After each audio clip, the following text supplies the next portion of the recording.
once I make it up to the house, I'm always starving and anxious to eat.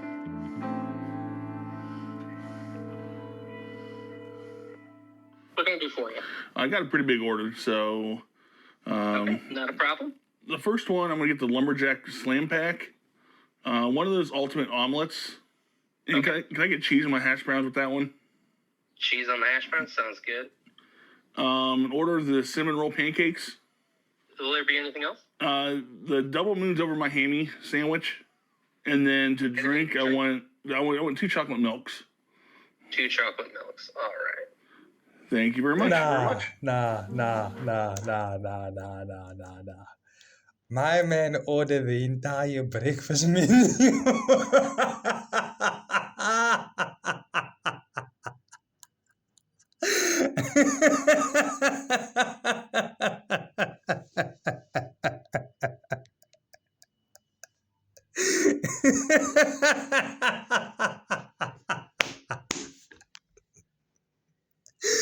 Die man order die hele menu. Die word hy like so nie. Ya Allah, subhanallah. My routine is to order breakfast, then get cleaned up while I wait for it to be delivered. Getting in the shower is probably the second hardest thing I put myself through in the day because I'm too big for the bathroom.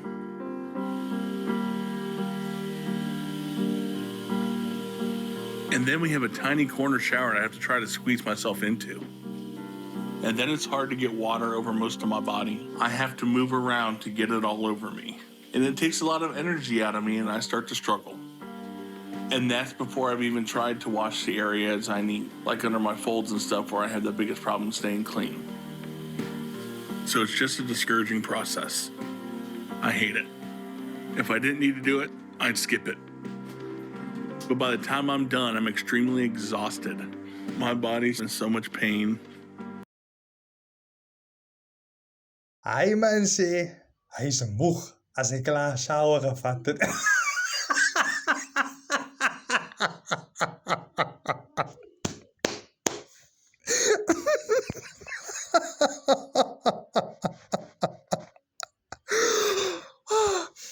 Usually for us, if we done taking a shower, bath, whatever it may be, like if you're refreshed, like refreshed, zoiets, is jy reg? Ah!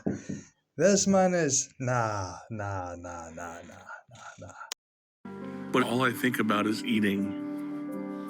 And I can't wait for that.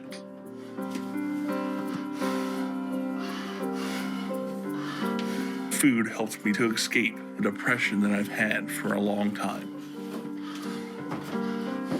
I get so anxious and excited when it's finally here.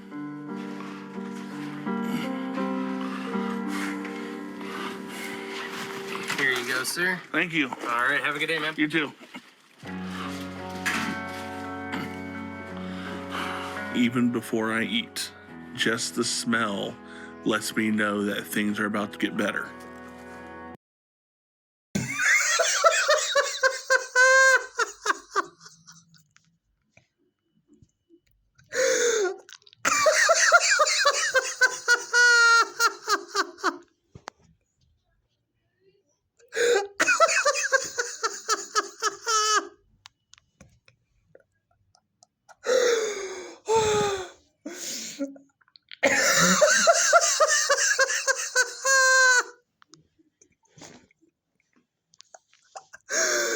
Oh my God. Wow. There's almost nothing in this world that can compare to the feeling of taking that first bite when I haven't eaten in a while. Because I get that first flood of happiness that comes with it. And it feels incredible. Eating just makes everything better. See this, right? This is like the prime example of choosing temporary happiness, and just disregarding the long-term effects of your current decision that you're making. Like, he finds it difficult to shower. He mentioned the whole depression thing, and The food is kind of like a scapegoat that makes him feel better, wada, wada, wada. Okay. I'm not negating that, but depression, that's a discussion for like another day. But it gets to a point where you can't let yourself go like this. And I know what you guys might be thinking. Rafiq, you're not the one with this issue, food. I'm going to share this with you. I have like my own health issues, right?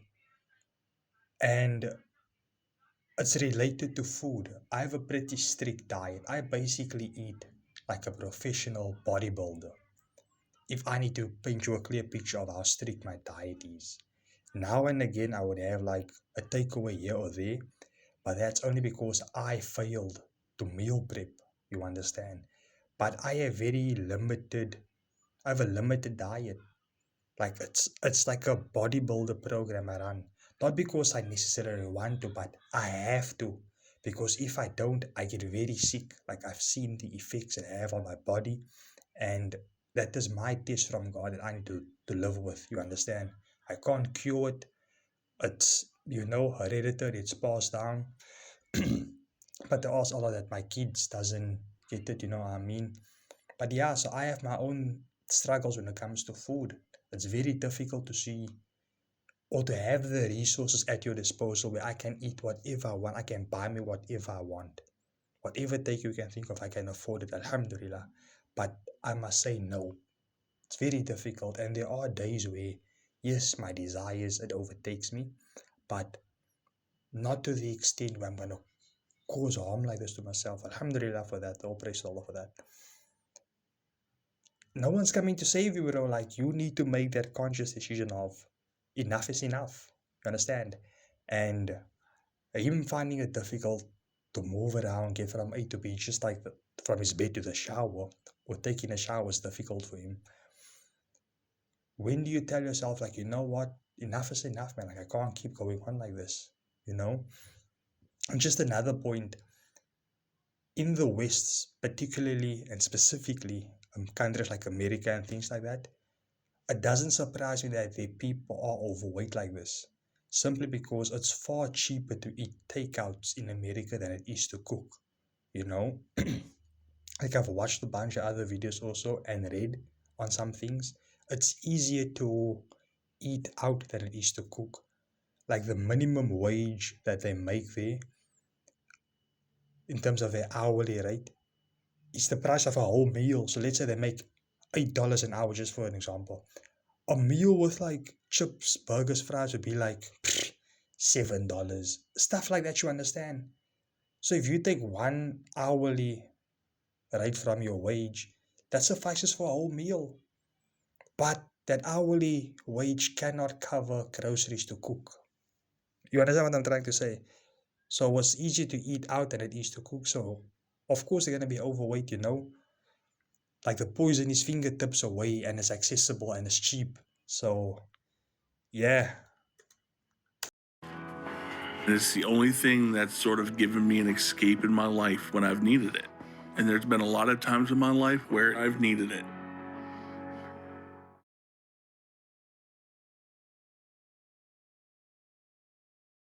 So that's the end of that video, but yeah, it's gonna sound wrong, but I find it funny. I do find it funny, sad at the same time, but more funny, you know?